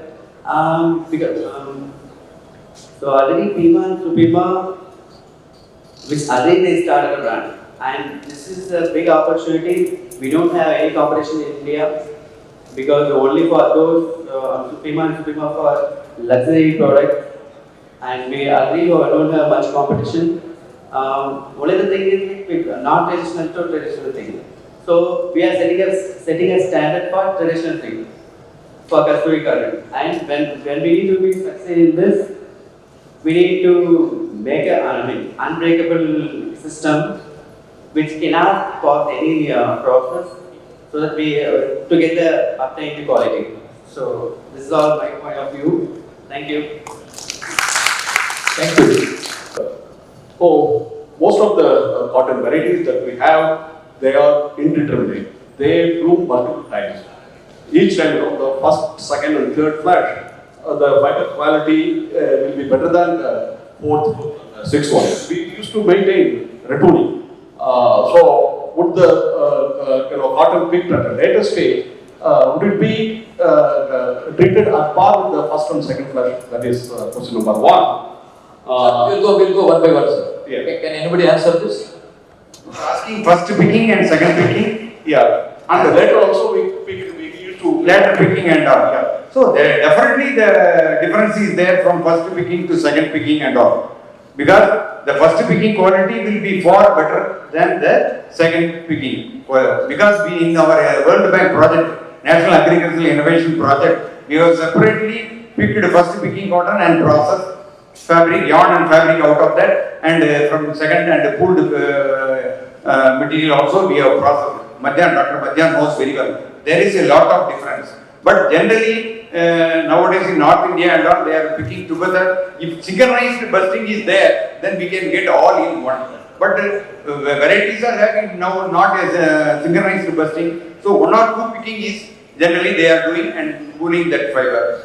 My question is, My dear friend is waiting to answer you better. Hello, as Sardar said actually, so the entire value chain is important. Like, so when we choose the farmer itself, like, so we give a proper training. So when the right farmer is selected, like when they completed the test, like so they understood the process and they have the capability to produce the right cotton. It's not only to produce the right cotton, so they need to segregate like what they produce. For example, for the first picking is different quality, the second picking is different quality. He need to make sure he understood what he is doing and what he have. So in that way, like so when he produces a good quality, he know what to do. He produced quality which is lower than the standard. He know what to do. So this is a different mix from the beginning, like in all the value chain. So when it qualifies for customary cotton, it goes through the supply chain. When it's dropped, so when the retribution, if it's repairable, it can be passed through. If it's not, so it has to come through for the new process. So is it answered? Yeah. Is it answered? This is where traceability and certifications become important across the entire value chain. And as long as the authenticity, and which is one of the prime aspects of custody cotton, where they say traceability and certification at every level. And that's where the customer, the consumer gets satisfied on the quality aspect. Great. I cannot ask anything better. Excellent. Give a big hand. So my suggestion would be, like Chrysler, my creditworthiness is assessed by this independent organization. Like that, in the value chain, if there are quality audits, if someone deviates from these quality parameters, then he must be given this red card or whatever. That is Absolutely. that came to mind. And lastly, as a farmer, we would like to, earlier we had this Sugra Cotton Club, without going to 2009, Super Great Cotton Club. Absolutely. We've adopted almost the same benchmarks. So now again, in our government district, we will be going for cotton in the month of January, February. If I would like to form this kind of group, cluster group, like-minded farmers, if I make a group, how to go? This is, I think I will not be able to answer. Thank you, sir. Sir, can you answer this? How to? I think they are not getting good quality of cotton from the farmer's field. So this is the solution. When they don't blame the farmer, you get connected with them, regulate their practices, oversee their are being formed. Unfortunately, Tamil Nadu is not included yet. But in case if you are interested, you can try to tax processing with the help of tax processing. We are doing these activities. We can. Sir, my friend is willing to add one point before we go. We are running short of time. We have only 5 minutes with us. Only 5. The selection of cotton they are leaving to the farmers. They are only, because see, you sow cotton with 28 mm and above with high hygienic outer. But actually, farmers will get lot of confusions. We have to recommend few varieties, and then we have to give some physical standards, kappa standards. Then only otherwise the generates will bringing 100 lots. Out of that, only 20 lots will pass. Not all. If you wanted to have a success like Prima, we have to, variety restriction should be there, and we have to gain farmers with few varieties or hybrids. Then only it is possible. Thank you, sir. One more thing. I am going to ask one question from the students. Because let us be democratic. Right? Yeah, one student can pick up a question. What is the, how does India will adopt that laboratories to check the cotton's quality on the in the middle of he said that US has What you want actually in India, our Kasturi cotton is tested from NABL accredited lab. To start with, they are doing now. So now if they created a classing center like centers in different regions, cotton growing regions, they will make a uniform machineries, makes will be introduced.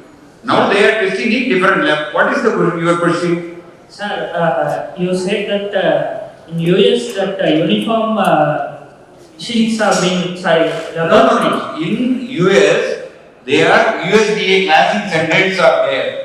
So they are testing in the USDA classing center. There, all the instruments which are from the same make. Here there is a different make. There is a chance from instrument to instrument. There is a lot of difference is there in the value. Sir, if any effects in using that difference of it, sir. Sir, I am sorry, we are running out of time. If you have any question, please meet him after the meeting. Thank you very much. Thank you very much for your wonderful, undivided attention and a very solid so-called the International Conclave on Kasturi Cotton, India's pride in global cotton economy. Thank you very much and please join us for lunch. Thank you very much.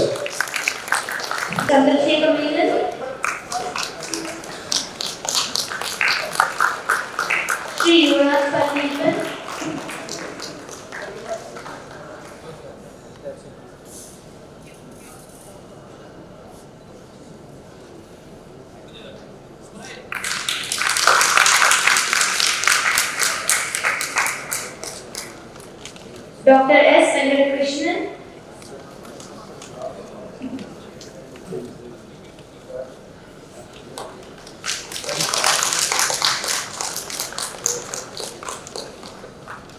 Sri Sri.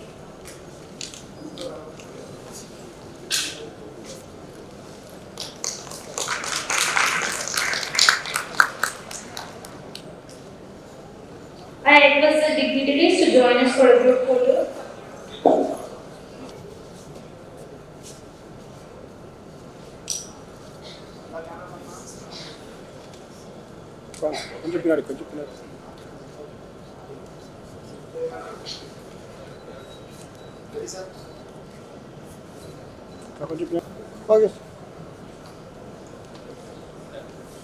Thank you. It's my privilege and honor to propose the vote of thanks for the formal session of this International Conclave on Kasturi Cotton, India's pride in global cotton economy. At the outset, I extend our heartfelt gratitude to our respected director, Dr. P. Alirani, for her inspiring leadership and constant encouragement in organizing this meaningful conclave. We express our sincere appreciation to our distinguished speakers and panelists of the morning. Our thanks to Sri Akshay Bujde, Assistant Director Textiles, for his insightful theme address that set the day. We are deeply grateful to the eminent chairpersons and panelists of both the sessions for sharing their valuable knowledge and perspectives. Our thanks to the chairman, to Dr. Pradeep Mandyan, former and principal scientist and head in charge of ICAR and SIPCAR, and esteemed panelists, Sri Manohar Sambandam, Mr. Lucas Rao, Sri VKV Ravichandran, and Dr. A. Manivannan for the enlightening discussion on enhancing productivity and quality in Indian cotton from farm to fabric. Our special thanks to Dr. Chandrasekhar Menon, chairperson of the second panel, and the distinguished speakers, Sri Yuvraj Pavaniyappan, Dr. S. Venkatakrishnan, and Sri Sridhar PR for sharing their thoughtful insights on branding Indian cotton, positioning Kasturi cotton in the global market. We also thank all the participants, industry experts, faculty members and students for their active involvement and keen interest throughout the session. A word of appreciation to the organizing committee, staff and student volunteers of SVPISTM for their seamless coordination and hard work in making this four-round session a success. Once again, thank you all of your valuable presence and contribution. We look forward to your continued participation in the upcoming session. Thank you.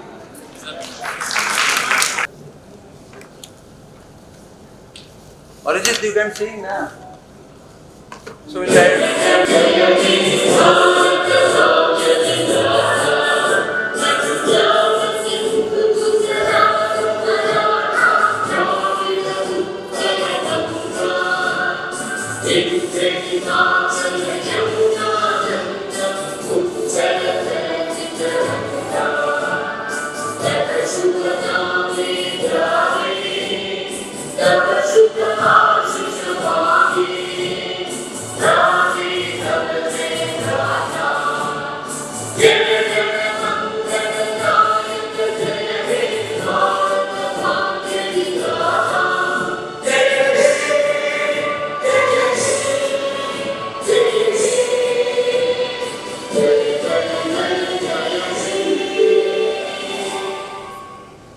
Thank you all.